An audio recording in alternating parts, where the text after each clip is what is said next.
Con su venia, señor presidente, finalmente el día de hoy llegamos a la conclusión de una serie de esfuerzos que se han venido desplegando desde hace más de una década.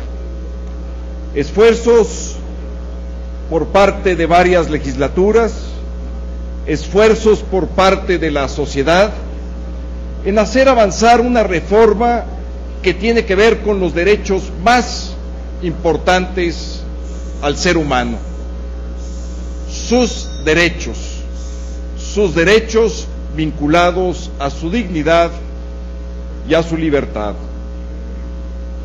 En este momento de conclusión de esfuerzos, que se resumen precisamente en esta asamblea, que tendrá que considerar y eventualmente votar la reforma, quiero en primer lugar agradecer al presidente de la Comisión de Puntos Constitucionales, al senador Pedro Joaquín Crowell, al igual que al presidente de la Comisión de Estudios Legislativos, senador Alejandro Zapata Pero Gordo, e igualmente al senador Pablo Gómez Álvarez, porque han sabido conducir una reforma muy compleja, porque toca las fibras más sensibles que tiene la persona, fibras vinculadas a lo que defiende,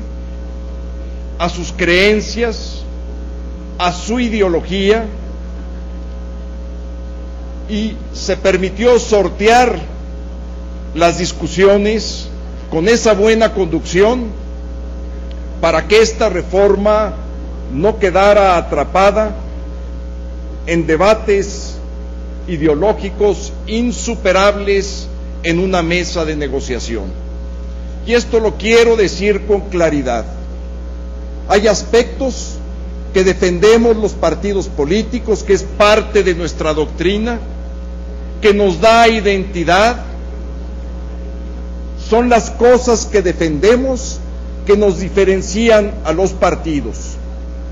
Esos principios no estuvieron en la mesa de negociación porque pensamos además que en todo caso quien debe dirimir estas cuestiones no es en una mesa de negociación de este carácter, sino en las urnas. En las urnas y con la representación que otorgan las urnas, entonces sí, si se construye una mayoría, se pueden definir claramente lo que hoy es un debate abierto. Me importaba mucho hacer esta aclaración, porque ha habido una serie de interpretaciones que yo respeto a las decisiones que hemos tomado y que se proyectan en esta reforma.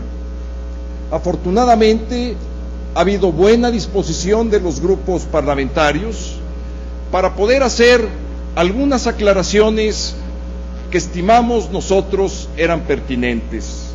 Aclaraciones que tienen que ver con el concepto de personas, con el concepto de familia, con el concepto de los efectos de la disposición de no discriminación, con lo relativo a las libertades de creencias y a los efectos de los tratados que, como aquí bien lo dijo el presidente de la Comisión de Puntos Constitucionales, tratados que son parte del orden jurídico nacional por haber sido suscritos y ratificados por el Senado de la República. Esta reforma tiene una importancia esencial en el pacto social de los mexicanos. Estamos cambiando la filosofía constitucional, una filosofía que fue plasmada en la Constitución de 17 al amparo de una corriente ideológica imperante en aquel momento, el positivismo, que establecía que los derechos no eran inherentes a la persona en función que el Estado los debía de otorgar. Por eso el artículo primero de la Constitución de 17 fue redactado precisamente en esos términos. No definió derechos humanos, ni siquiera utilizó el concepto de derechos del hombre como estaba plasmado en la Constitución de 1857, ni tampoco en la de 1824. Por eso este cambio es un cambio de esencia, es un cambio profundo, es un cambio que tiene efectos no solamente de carácter jurídico, sino que tienen una dimensión cultural. Ahora, los mexicanos vamos a reconocer que hay derechos que están vinculados intrínsecamente a la persona, a su dignidad y a su libertad. Derechos que no pueden ser suspendidos bajo ninguna circunstancia.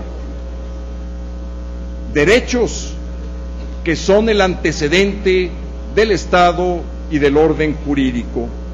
Por eso pienso que es sin duda esta reforma uno de los cambios más trascendentes que hemos podido lograr en estas últimas legislaturas.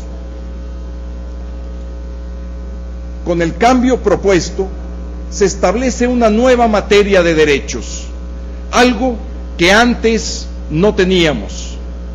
Los derechos humanos contenidos en la Constitución, ya no en su forma de garantías, es decir, en sus medios de defensa, sino ahora el derecho humano sustantivo.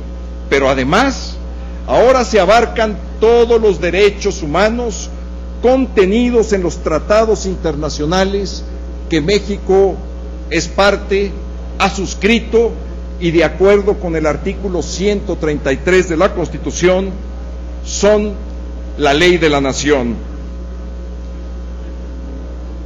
Con la reforma vamos a poder defender cualquier violación de derechos humanos, sea de derechos contenidos en la Constitución o sea de los derechos contenidos en los tratados internacionales que México es parte. Y por virtud de otra reforma que debe verse de manera paralela, la reforma sobre el amparo, particularmente el artículo 103 de nuestra Constitución, primera fracción, que establece ahora que el juicio de amparo es competente igualmente para violaciones a los derechos humanos contenidos en la Constitución e igualmente en los tratados internacionales que México es parte. Y no solamente tendremos foro ya los mexicanos para llevar estos casos a los tribunales federales, sino que además el Estado mexicano tendrá la obligación de reparación del daño. No solamente intentar que las cosas vuelvan al estado original como si la violación no hubiera ocurrido, sino al pago de la indemnización. Por eso, pienso que es sin duda el cambio más profundo al orden jurídico que hemos realizado en esta última década. Un cambio que va paralelo con otro, que va a revolucionar la manera como estamos defendiendo nuestros derechos, que son los juicios orales.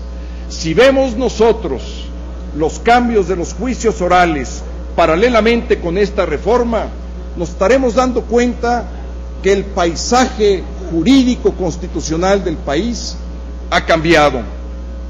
La reforma también establece la promoción de los derechos humanos y por eso se hacen modificaciones al artículo 3 en materia educativa y al artículo 89, fracción 10ª, porque de hoy en adelante, aprobada la reforma, la política exterior que encabece el gobierno que sea, tendrá que ser de un respeto absoluto a los derechos humanos en todos los foros diplomáticos que acuda la representación de nuestro país.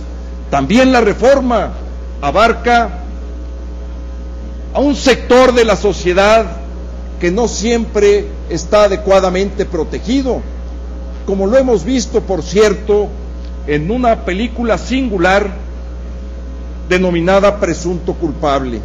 Ahí tenemos una película muy clara de lo que es el sistema de justicia, pero también el sistema carcelario y penitenciario del país. Por eso, la reforma toma en consideración, para establecer en su artículo 18, que el concepto de derecho humano tiene que permear en todo el sistema penitenciario del país y también en las extradiciones que se lleven a cabo. Y para los extranjeros también existen nuevos derechos: el derecho de asilo y el derecho al refugio, y el derecho de audiencia en caso de que se le requiera su salida a un extranjero. Por todas estas razones, compañeras y compañeros, les pido su aprobación a la reforma constitucional en materia de derechos humanos que hoy estamos presentando. El Grupo Parlamentario del Partido Acción Nacional anticipa que va a reservar el artículo 102, apartado B, último párrafo de esta reforma. Queremos darle un sentido diferente a lo que es el Consejo Consultivo y su vinculación con las investigaciones que deben de realizarse cuando estos se susciten por hechos graves de violaciones a los derechos humanos. Dentro de esta reserva también queremos reafirmar el artículo 8º transitorio, particularmente su último párrafo, para que quede en congruencia la redacción y pueda ser devuelto a la colegisladora para que merezca su consideración y eventualmente su voto. Por todas estas razones, les pido la aprobación de esta reforma en materia de derechos humanos. Muchas gracias.